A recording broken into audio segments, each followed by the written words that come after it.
Gloire à Dieu, gloire au Seigneur, peuple de Dieu, d'ici, peuple d'ailleurs, soyez salués, soyez bénis dans la présence de notre Seigneur Jésus, le Dieu Tout-Puissant de Papa Florian. Bishop, bonjour. Papa de bonjour.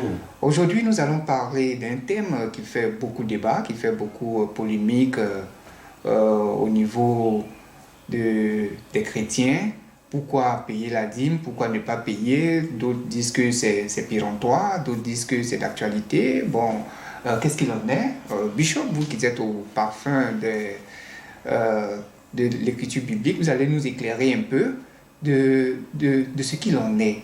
Parce que la dîme, dans son essence, c'est le prélèvement de la dixième de ton revenu que tu donnes à l'Éternel en guise de reconnaissance. Voilà, donc, en ma connaissance, il ne doit pas avoir de polémique, que ce soit dans l'ancien temps, que ce soit dans notre ère. Dieu continue de nous faire du bien. Hein, et en guise de reconnaissance, c'est ce que nous lui devons pour que son œuvre puisse avancer. Voilà, donc, Bishop, comment on peut interpréter cela selon la Bible? Que Dieu nous bénisse encore. Peuple de Dieu, bonjour. Je vous salue dans le nom précieux de notre Seigneur Jésus-Christ, Amen. le Dieu de Papa Florian. Effectivement, le sujet de la dîme divise l'Église. Oui, fait beaucoup de débat. Fait beaucoup de débat. Il n'y a même pas que la dîme, il y a d'autres sujets encore qui divisent l'Église, sur lesquels l'Église n'est pas d'accord. Oui. Mais je pense, pour ma part, que ceux qui sont contre la dîme, parmi eux, il y a certains qui se disent que la dîme n'est pas beaucoup. Voilà, c'est-à-dire que, par exemple, il a un de ses fidèles qui a eu 5 millions. Pourquoi le fidèle va en avoir seulement 500 000 pour lui donner? Parce que dans certaines églises, il y a certains fidèles, en payant la dîme, après la dîme, on ne fait plus rien. Oui. Voilà, donc je me dis que si je me mets dans la peau de ces personnes, mais que la dîme soit d'actualité ou pas, je vais vous donner, peuple de Dieu, les bienfaits de la dîme. Et vous allez voir avec moi si vous devez donner à Dieu ou pas. Voilà, parce que je peux te dire donne à Dieu, tu vas dire c'est pas d'actualité. Je peux te dire donne à Dieu, tu vas dire c'est d'actualité. Mais quand on va voir ensemble les bienfaits de la dîme, ce que la dîme apporte, alors vous allez voir maintenant à votre niveau, est-ce qu'il faut que vous donnez cette dîme ou pas? Donc on va partir rapidement dans Malachie que vous connaissez. Malachie a son chapitre 3. Malachie, le dernier livre de l'Ancien Testament. Malachie chapitre 3. On va lire ensemble le verset 10 pour finir au verset 11. Le verset 10 nous dit « Apportez à la maison du trésor toutes les dîmes ». Donc déjà, vous voyez que Dieu demande par son prophète Malachie d'apporter dans sa maison des dîmes. On peut dire non, ça c'est l'Ancien Testament. Mais continuons le texte toujours. Il dit « Afin qu'il y ait de la nourriture dans ma maison ». Donc vous voyez que quand vous donnez la dîme, première des choses, il y a l'abondance dans la maison de Dieu. Il y a l'abondance dans la maison de Dieu. Ensuite, mettez-moi de la sorte à l'épreuve, dit l'Éternel des armées, et vous verrez si je n'ouvre pas pour vous les écluses des cieux. Donc, deuxième fait encore, la dîme ouvre le ciel sur notre vie. D'autres éléments peuvent ouvrir le ciel. Mais ce que je vois ici, il dit, mettez-moi de la sorte à l'épreuve. Donc, la dîme que tu donnes à Dieu, mets Dieu à l'épreuve. C'est comme si tu disais à Dieu, je te donne parce que j'attends encore quelque chose de ta part. Donc, il dit, mettez-moi de la sorte à l'épreuve. Et vous allez voir si je n'ouvre pas pour vous les écluses des cieux. Ensuite, et il dit, si je ne répands pas sur vous la bénédiction en abondance. Pour vous, je menacerai celui qui dévore, et il ne vous détruira pas les fruits de la terre, et la vigne ne sera pas stérile dans vos campagnes, dit l'Éternel des armées. La question que nous sommes amenés à nous poser, c'est pas de savoir si elle est d'actualité ou pas la dîme, mais qui ne veut pas voir le ciel s'ouvrir sur sa vie? Qui ne veut pas voir Dieu menacer le dévoreur? qui ne veut pas voir ses sources de revenus être multipliées. Parce que quand il parle de je ne vous détruirai pas les fruits de la terre, c'est multiplier tes sources de revenus. Il faut expliquer aussi le dévoreur. Le dévoreur, c'est celui qui vient, c'est-à-dire tu reçois de l'argent et cet argent ne reste pas. Pourquoi? Parce qu'il y a un ennemi qui est venu spirituellement et qui a pris ton argent.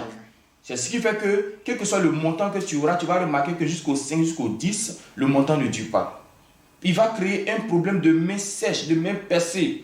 Tu sens que l'argent ne reste pas. Et quel que soit l'argent qu'on te donnera, jusqu'au 10, comme je l'ai dit, tout est fini. Tu ne sais pas ce que tu as pris ton argent pour faire.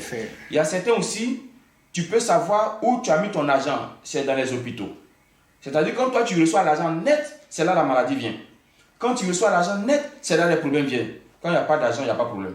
Mais une fois que l'argent est là, c'est-à-dire qu'une fois que l'argent est là, net là, tous les problèmes du monde. Donc, en quelque sorte, la dîme, c'est comme si vous enlevez la malédiction qui était rattachée à votre argent. C'est-à-dire, l'hôpital que tu devais enlever dans ton argent, les problèmes que tu devais enlever dans ton argent, tout se retrouve dans la dîme. C'est comme si tu mettais ça au pied de Jésus. Vous voyez? Donc, si la dîme est capable d'apporter l'abondance dans la maison de Dieu, d'ouvrir les écluses des cieux, de répandre la bénédiction de Dieu en abondance sur nous, la question vous est posée. Qui n'a pas envie de voir toutes ces choses dans sa vie? Qui n'a pas envie de voir Dieu menacer le dévoreur, de voir Dieu menacer ceux qui s'attaquent à nos finances? Qui n'a pas envie de voir ses sources de revenus être multipliées? Et puis, c'est écrit dans la Bible que celui qui donne avec joie reçoit aussi avec joie. Donc, bien-aimés du Seigneur, donnez à Dieu. Et donner, c'est pas partout, quand on dit donner, il ne faut pas partout qu'il faut donner. Voilà, il y a des terres qui ne sont pas fertiles. Donc, dans le donner, il faut avoir le discernement. Voilà, dans le donner, parce qu'il y a certains qui ont donné. Oui, il y a certains vraiment qui ont donné, mais qui ont misé, qui ont mis dans des terres qui n'étaient pas fertiles. Donne là où tu vois des témoignages.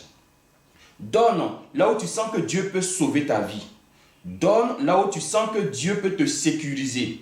Donne là où tu sens qu'il y a des personnes qui étaient fatiguées et qui sont venues dans cet endroit et qui ont reçu la joie, qui ont reçu la vie. C'est dans cet endroit qu'il faut donner parce que c'est le Dieu de cet endroit qui peut menacer le dévoreur, qui peut multiplier vos avoirs, qui peut mettre la nourriture chaque fois dans votre maison. Donc, voici les bienfaits de la dîme. Maintenant, si toi, tu ne veux pas voir toutes ces choses se réaliser dans ta vie, bon, la balle est dans ton camp. Oui. Sinon, tant que tu veux mettre Dieu à l'épreuve, tant que tu veux voir tes sources de revenus se multiplier, il faut donner à Dieu. Donc, dans ce que vous recevez, enlevez la part de Dieu. Et puis, la dîme, c'est rien d'autre que le 10e. Mais dans le concept même du Nouveau Testament, c'est que vous ne savez pas, vous êtes amené même à aller au-delà même de la dîme. Donc, quand Dieu parle de dîme, il vous fait grâce. Sinon, il y a certains, comme on prend dans la Bible comme ça, on dit, ils vendaient tout le bien et puis mettaient cela au pied des apôtres. On peut vous dire, bon, comme c'est biblique, puisque c'est dans la Bible, c'est écrit, ils vendaient tous les biens et puis mettaient au pied des apôtres. Bon, comme ça, c'est dans l'actualité d'après vous, comme c'est dans le Nouveau Testament. Alors, vendez vos biens et puis envoyez tout au pied de Jésus. Mais vous ne pourrez pas le faire. Vous comprenez? Parce que la vie d'avant et puis la vie d'aujourd'hui, ce n'est pas pareil. Mais le 10e est la part de Dieu. Donc, si tu veux voir toutes ces choses citées dans Malachie, chapitre 3, verset 10 jusqu'au verset 11, il faut donner la part de Dieu. Donc, que Dieu nous bénisse. Au chemin du ciel, nous ne courons pas derrière les dîmes, ni derrière les offrandes. Au chemin du ciel, même les offrandes, la preuve en est que les offrandes se font de façon volontaire. Volontaire. Il y a certains même qui sont choqués par ce mot, parce qu'ils n'ont jamais entendu ça. Vous voyez, partout où ils sont passés, on leur disait, donne la moitié de ton salaire. Par moment, on dit, donne tout ton salaire. Et on leur impose un montant. On leur impose un montant. Vous voyez, tant qu'il n'y a pas ce montant, peut-être de 300 000 ou de 500 000 ou de 100 000, il n'y a pas de solution pour toi. Et même quand ils ont donné, il n'y a pas de retour. Vous voyez, ces personnes sont restées comme ça. Chemin du ciel, tout se fait volontaire. Donc, je ne pense pas que ce soit le 10e là qui va poser problème à quelqu'un. Certains même ont problème avec ce mot, parce que quand tu dis volontaire, tu dis, ah, volontaire là, alors il faut dire un montant, s'il te plaît. Parce que je suis habitué à entendre des montants. Mais quand tu dis volontaire là, c'est trop facile chez vous là-bas. C'est la grâce de Dieu, mais il faut donner la part de Dieu pour voir aussi tout ce que Malachie vient de nous enseigner. Que Dieu nous bénisse, que chacun vraiment donne la part de Dieu sans se faire prier. Sans se faire prier. Et Dieu, avec joie. Avec joie. et Dieu ouvre le ciel sur ta vie, Dieu ouvre le ciel. Vous voyez, je vais vous donner un exemple pour finir. Ce n'est pas la dîme 7 qui va t'envoyer au ciel. Mais je te dis que c'est l'argent qui appelle l'argent. La Bible dit, la main qui donne, c'est elle qui reçoit. Le Saint-Esprit que tu as reçu actuellement, il va t'envoyer au ciel. Mais si tu n'apprends pas à donner à Dieu, tu vas mourir comme Lazare. Certes, tu seras au ciel, mais tu vas connaître une vie difficile sur la terre. Une vie difficile sur la terre. Mais certes, tu iras au ciel à cause du Saint-Esprit que tu as. Parce que si Lazare n'a pas le Saint-Esprit, il ne peut pas aller dans le ciel. Mais si tu ne donnes pas et que chaque fois tu vas aller t'asseoir devant la porte des gens pour demander, tu vas avoir une vie difficile. Donc apprenons à donner à notre Dieu. Que Dieu nous bénisse. Amen. Que Dieu soit toujours avec nous et qu'il continue de nous éclairer au nom de sa puissance.